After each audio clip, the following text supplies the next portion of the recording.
All right, hey you guys, welcome back to my next episode of Creative Hacks. These are out of my new book, Create. And remember, these are tools that you can use to up your game as a photographer or whatever creative field you're involved in. Be sure to subscribe now so you come along on the whole series. And listen, tell your friends, we want to create a movement. The more people who are involved in this, the better. Today I want to talk to you about my good friend, Keith Code. Keith Code is an amazingly creative person, but he's known as the foremost teacher of motorcycle racing. He runs the California SuperBike School, and you may think, well, what has that got to do with creativity? Well, Keith Code is an amazing person and a multi-talented creative in addition to being a great teacher. So I wanted to find out from him what some of his successful actions were as a creative. And this is one of the things he said was this: you can't ignore moments of clarity and inspiration. That's the key. Those are the moments you have to grab, and they're fleeting moments. When I do find myself involved with those moments, things open like a book. You know what that's like. You have that moment of inspiration. Well, you've got to do something with it. I've told you about using your notebook, and you should definitely write those things down and those flashes that you have, that inspiration, whatever it is. But better yet, use that as a propelling mechanism to go out and do that thing. So if you get this brilliant idea for a photograph, get off your butt and go out and take that photograph. You know, cameras sitting on your shelf are not taking photographs. You're the one that's going to press the shutter, that you're going to visualize something and get it going. So capture those fleeting moments and do something with them. So that leads to the second hack, and this is what he says. You have to be willing to put in the seat time in the chair. If you're writing something, you've got to be willing to sit down and write when, quote, I think I got an idea on something, unquote, happens. In order to create, you have to be able to get it out of your head and put it down someplace on a screen or on paper, or if you had something involving other materials, you've got to do something with it. You can't find anything out unless you start to manipulate it. Wow. So that kind of falls in with what I was just saying. You got to put it into action. So put the seat time in. Seat time, you know. For a motorcycle racer, that's the guy sitting in the motorcycle seat. If you're a writer, you're sitting in the chair writing.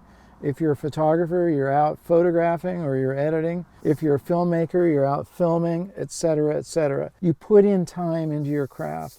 And we're going to talk in a later episode about how to capture that time, because most of us feel like we don't have enough time. Well, it turns out you do. You just need to invest it wisely. So putting in seat time, super important. We call that working your craft in the book. There's a third hack. Keith wrote this book about motorcycle racing, and in it he had a section called What'll It Cost You? And he said, attention is like money.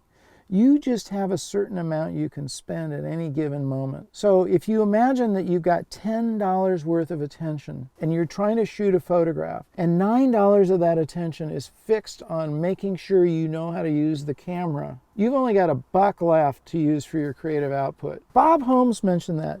Know your camera so well that it doesn't get in the way. And this is a really important creative point. If you are so nervous when you're driving that all your attention is focused here or on, the speedometer or shifting gears or whatever, and you're not looking at the cars around you, you're probably going to get in a wreck. Okay, you're certainly not going to have any fun. You don't want to be so fixed and have your attention so stuck on your immediate surroundings that you can't look out and enjoy what's going on around you. So the answer to that is you've got to know your equipment so well that it becomes like second nature, and just practice and practice and practice so that your attention is free. And then maybe you only have to spend $1 on your equipment in terms of attention. Do you follow me? And you've got $9 left to spend on your creative output. That's where you want to be.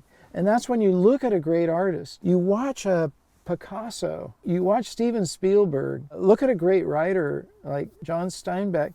They had mastered their craft to the point where they could put their attention on telling the story that they wanted to tell. For instance, in the case of Clint Eastwood, he's so calm on the set that it's usually only 1 or 2 takes. That's because he understands his equipment, he understands the process, he understands actors and how to let them just be themselves. He gives them the space to act, and he isn't nitpicking. He allows the performance to occur. That's a guy who has a lot of attention to spend, and that's where you want to be as a creative. I also want to know what you want to hear hear about in the future, so keep us in the loop. I want to thank you guys for joining us. It really means a lot to me to have you invite me into your house or into your phone or wherever you're watching this. And be sure to share this with your friends. We want to create a movement. So subscribe so you don't miss anything. Leave your comments, like the video, and remember to get out and capture your own images of life. What am I trying to say here? I just keep stumbling. Okay, let's see what I said here. I could leave it at that, just have 2. I don't know if I said 3, I can't remember. You said 2. As far as, I don't think you gave a specific number.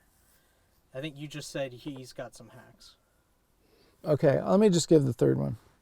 Get off your butt and go out and take the photograph. It's not going to, get off your butt and go out. Get off your butt and go out and take that photograph.